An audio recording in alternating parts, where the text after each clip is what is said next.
Welcome to Sattva Project, Open Heart, Open Mind. We are here again with Sri Niraj Kumar, the author of the first volume of the Kalacakra Tantra. And we are going to keep this interview according to the first part we did before. And I feel very happy to have Sri Niraj Kumar again with us to tell us much more about this interesting volume of the Kalacakra Tantra and his amazing writing work. Hello, Sri Niraj Kumar. Good Namaskar. evening. Good evening. Namaskar. Namaskar. Good evening to India, to all my Indian friends. And thank you so much for your kind attention in accept this invitation for the second interview about your volumes. So I would like to start. In the last interview, we discussed about the structure of the 5-volume project on translation and commentary over Kalacakra Tantra. We also discussed a bit about your journey. So today I'm interested to talk more about the comments in the first volume. Is there any prophecy about Kalki King in this first volume? Yes. Because in Kalacakra Tantra there are 5 chapters, 5 sections, and I'm devoting one section each, one volume for one section each. In the very first volume, we have talk of not only Kalki of the past but also Kalki of the future. So there is prophecy about Kalki, and there are 169 verses in the first chapter, which I have translated in the first volume. From verse 156 to the last verse of this chapter, 169, or so we have this whole talk about Kalki kings, and verse 158 that talks about the future Kalki, the last Kalki, that is the Rudra Kalki.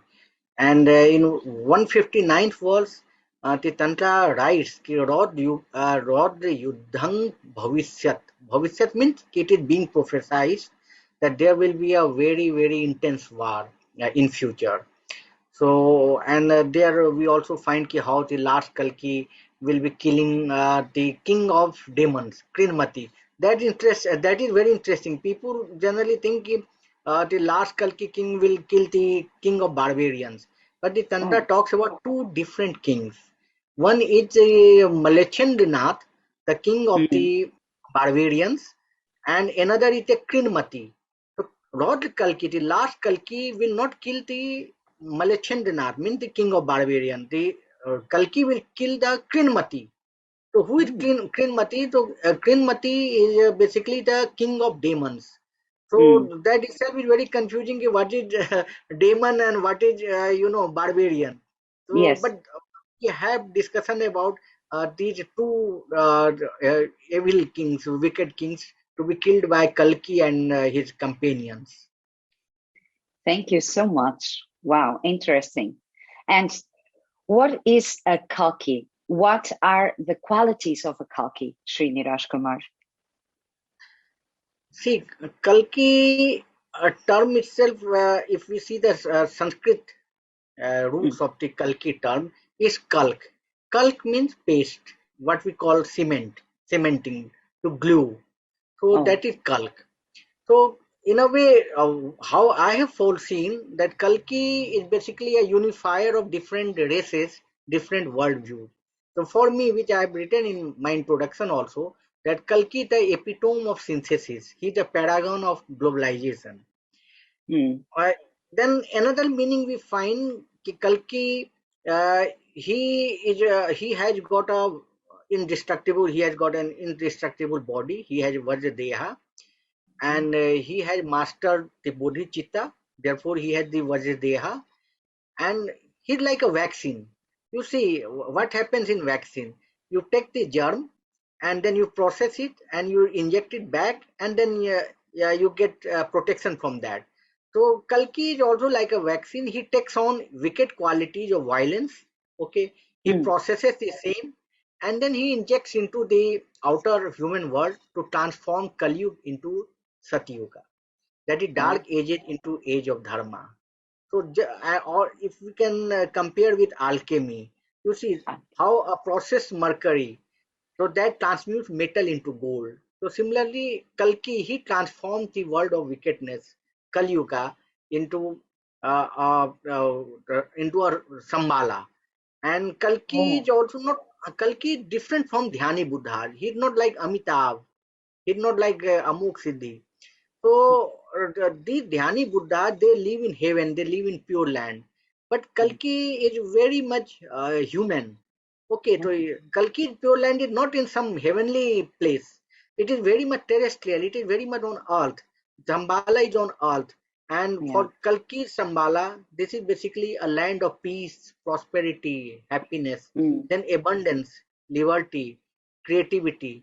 Everything is on this very earth which Kalki wants to realize for the mankind. Mm. Very nice example, this one about the And vaccine. the other part was like, what are the qualities of Kalki? That is very interesting because Yes. in Tantra itself, you see the 155th verse that talks about the qualities of Kalki. And like in the last talk also we had discussed uh, how the whole Kalacakra Tantra has been, fashioned around Pratit Samutpad, that Yes. 12 Nidan, uh, this cycle. And here also Kalki has got 12 different qualities, or he has got 12 positions.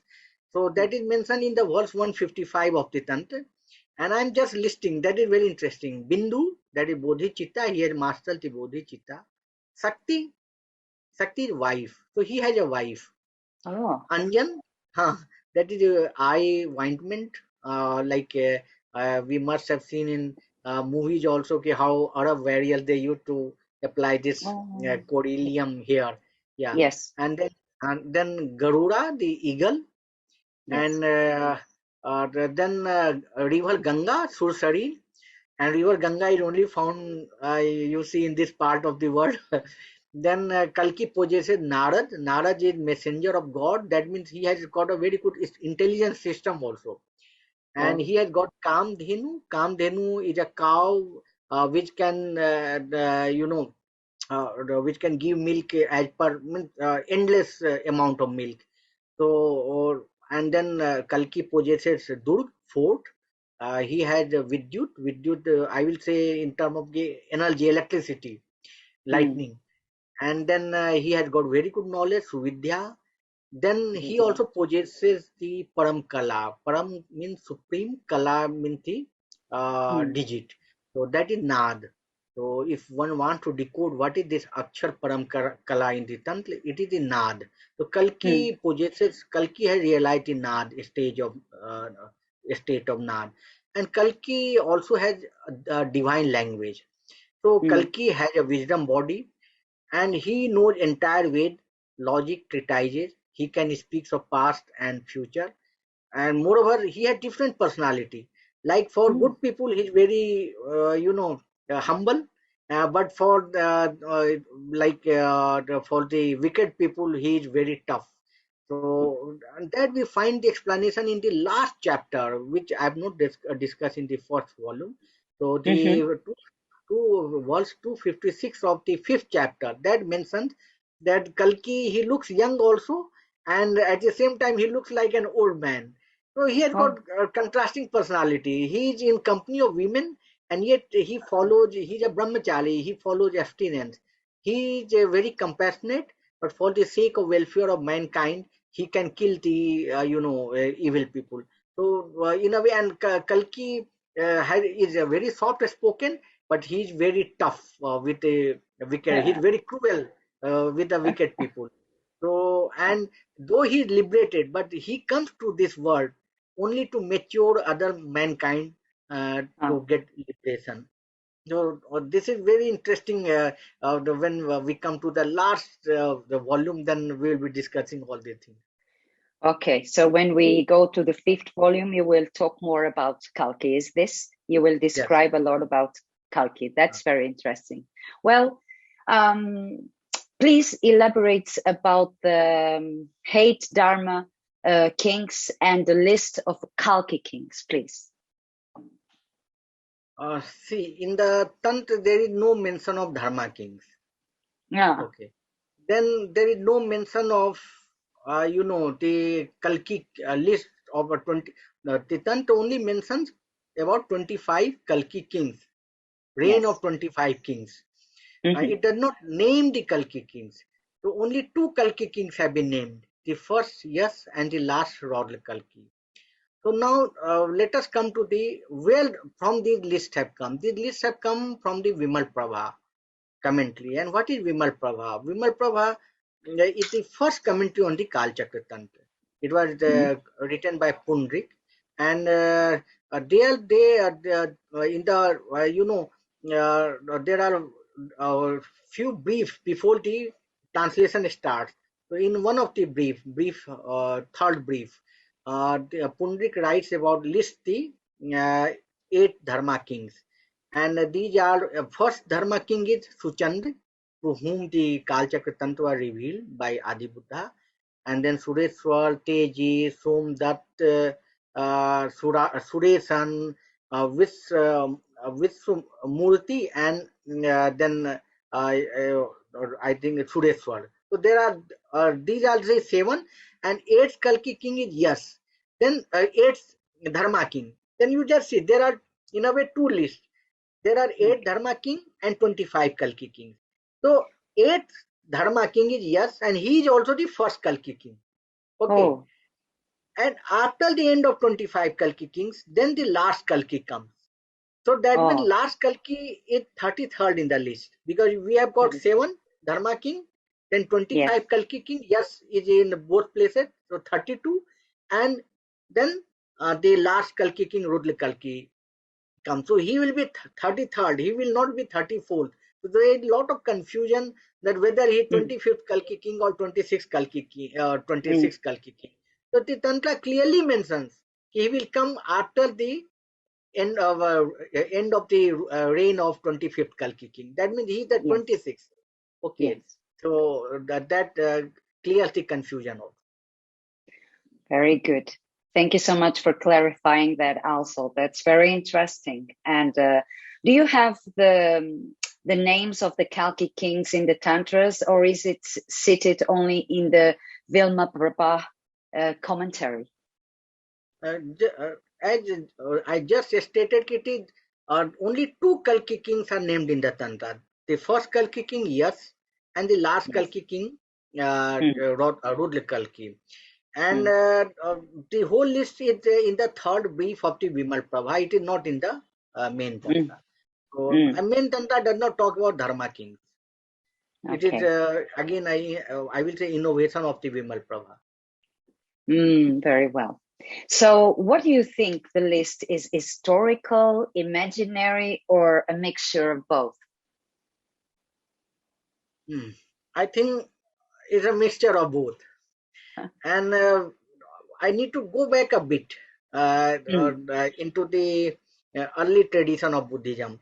If you see, we in the Tripitak Pali literature, we have got the concept of Sapt Buddhas, seven Buddhas. Okay, Mm-hmm.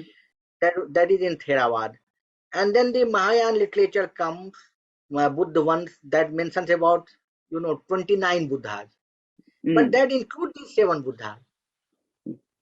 The earlier seven Buddhas have been included in, and Gautam Buddha, Sakyamuni Buddha, he is the 24th after Dipankar. Okay, the Ah, before Dipankar there are three Buddhas.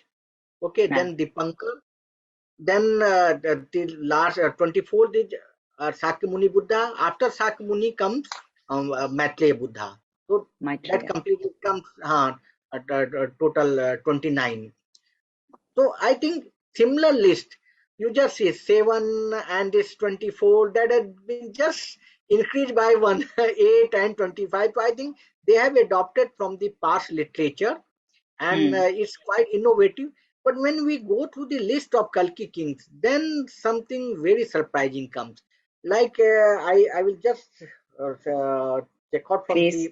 the list, and I'm just we have got this is one, two, three, four, five, six, seven. Seventh Kalki king is Vishnu Gupta. Oh. He's a historic personality because he was the last Gupta emperor. Okay. Then we have got 16th Kalki king is Mahipal. So Mahipal is again a historic king. Okay, and it is during the last phase of Mahipal's rule that Kalchakra texts were written. So that is mentioned by Taranas also.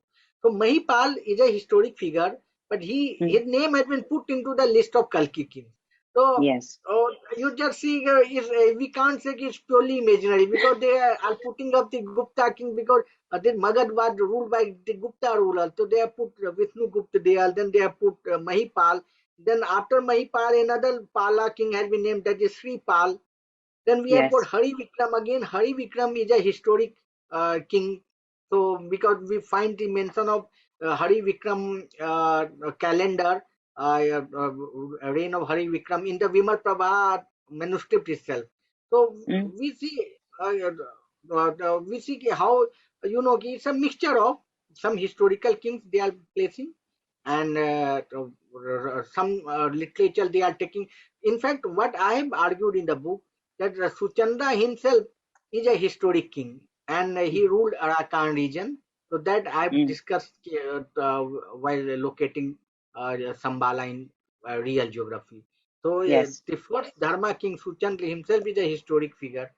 And then we have got Vishnu Gupta, historic figure, Mahipal, historic figure, Sripal, historic figure.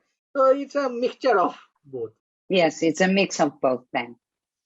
No, very good. And can you please share with us a bit more about the future Rudra Kalki, please? Rudra Kalki, we just discussed that he will come after 25 Kalki kings. And he will be waging a war against the barbarians. And at some places it is said that the barbarians are from Makkah, but it is not that Makkah is only Makkah. Makkah is not a place. Makkah is a region. Then King Yasai, no, not King.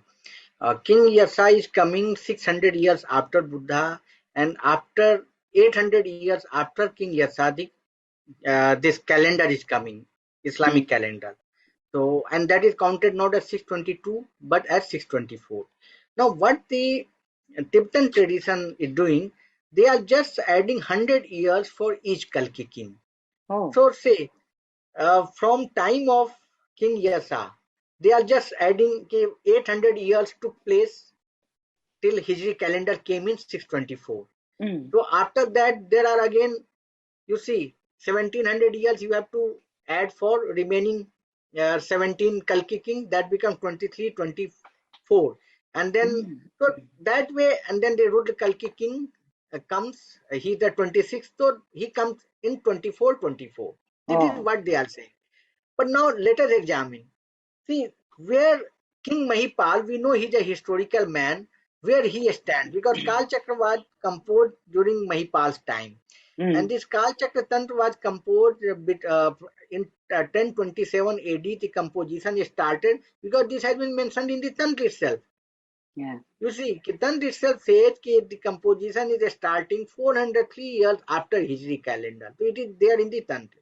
So 624 plus 403, we get the number 1027 AD, the composition of the Tantra starts.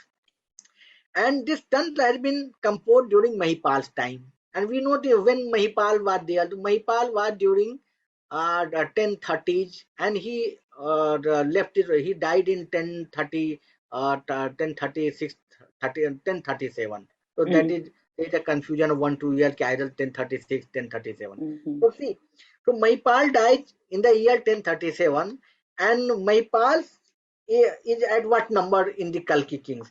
So Mahipal is at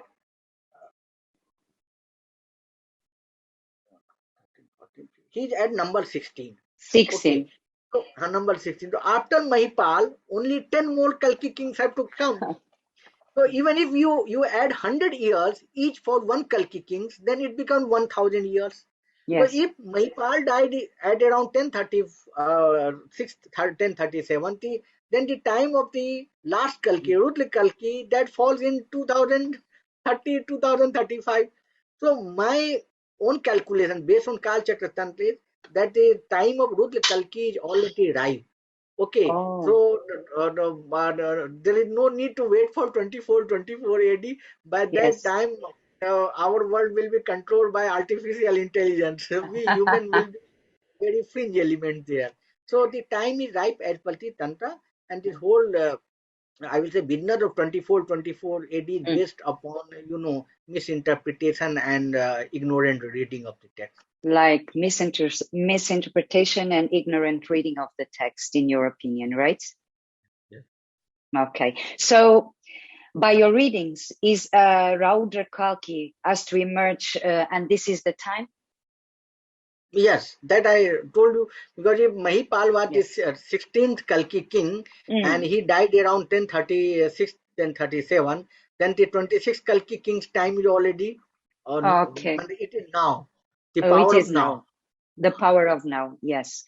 So when do you view such possibilities?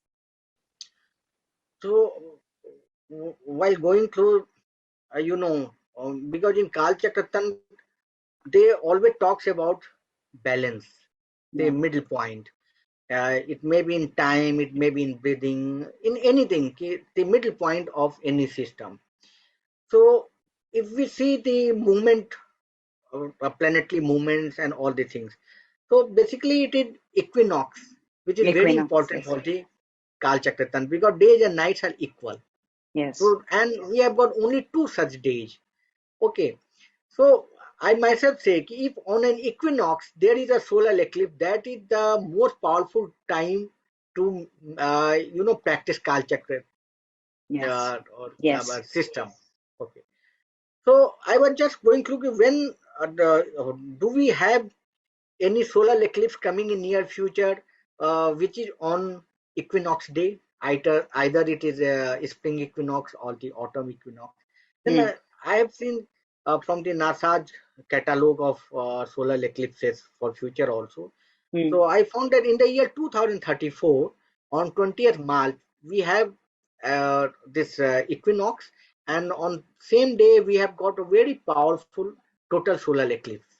Oh. And solar eclipse takes place only in a belt band. It Yes. travels like this across the globe. So this belt, the solar eclipse of 2034, it passes through Ladakh, Indian Ladakh, and a part of Tibet. Basically, it Yes. covers Africa, whole of Africa, and South Atlantic. So it's like that. But naturally, you don't have Buddhist masters in Pakistan.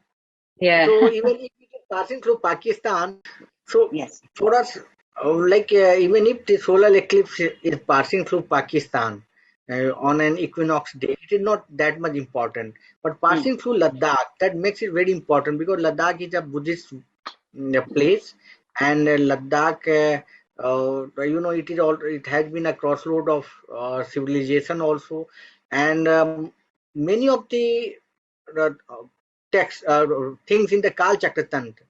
So my own interpretation is that these were composed in Ladakh.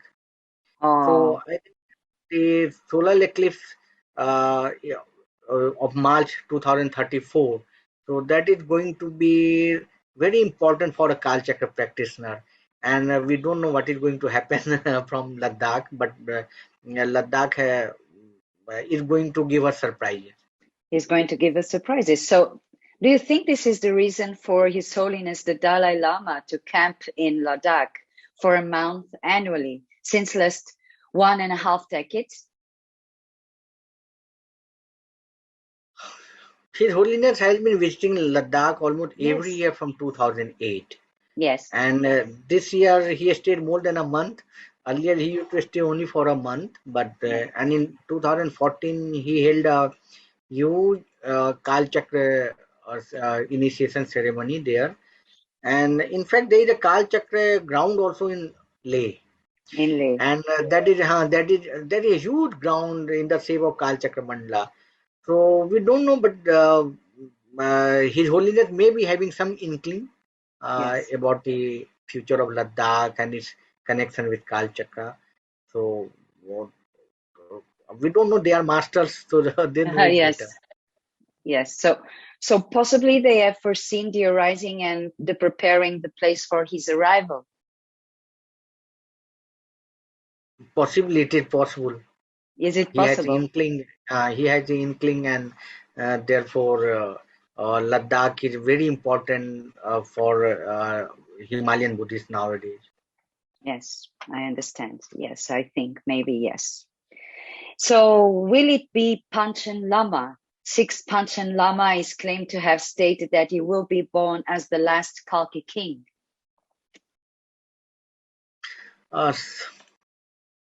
Uh, what to say? But since Panchen Lama said a lot of things, and in one of the talks I've discussed how his Shambhala Lamik.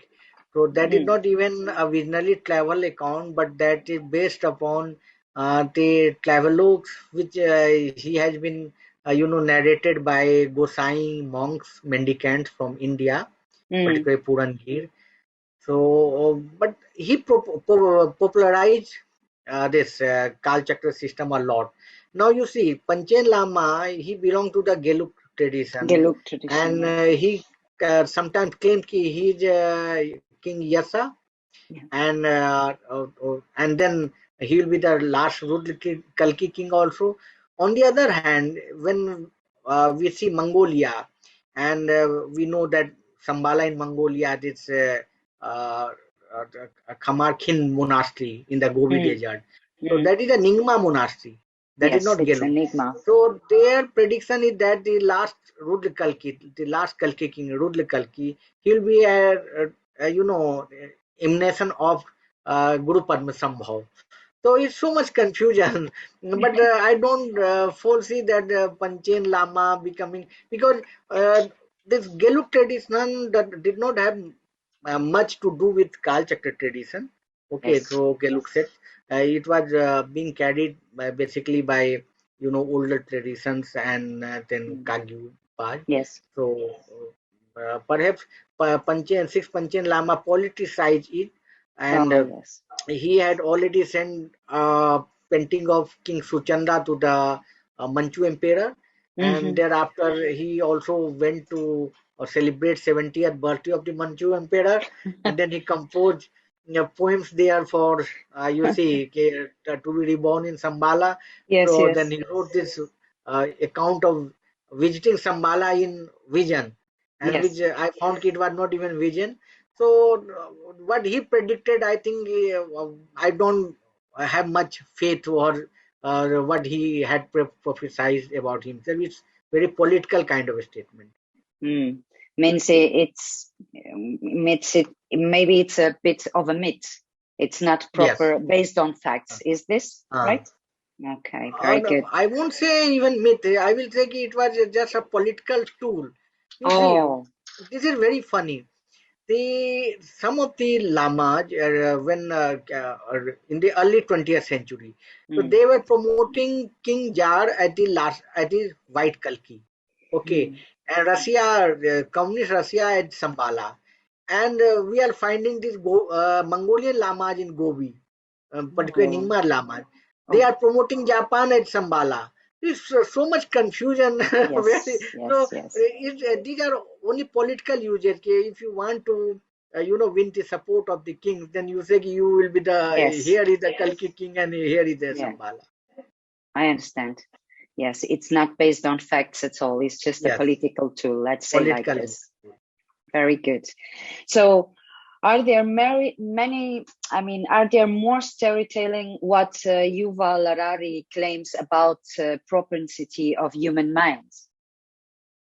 Yes, it's like a storytelling only. This even the whole myth of Sambhala. So I will say Mm, the Sambhala, some is happiness, some is peace also, some mm, some and Bhal is description.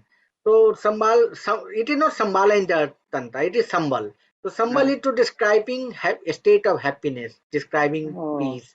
It's a just visualization about a utopian world where there is prosperity, peace, people are happy, people are liberty.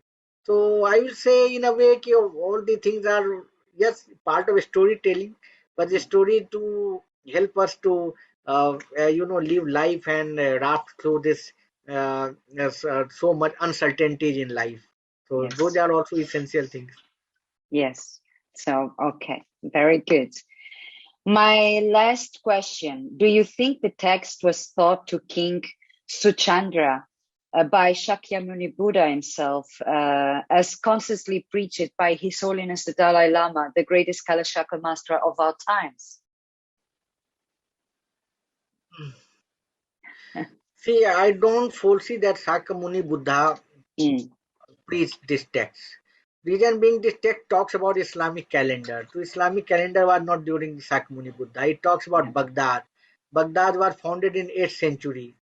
Then it talks about so many other things, which are in fact historical things. Okay, and these only came during the medieval period.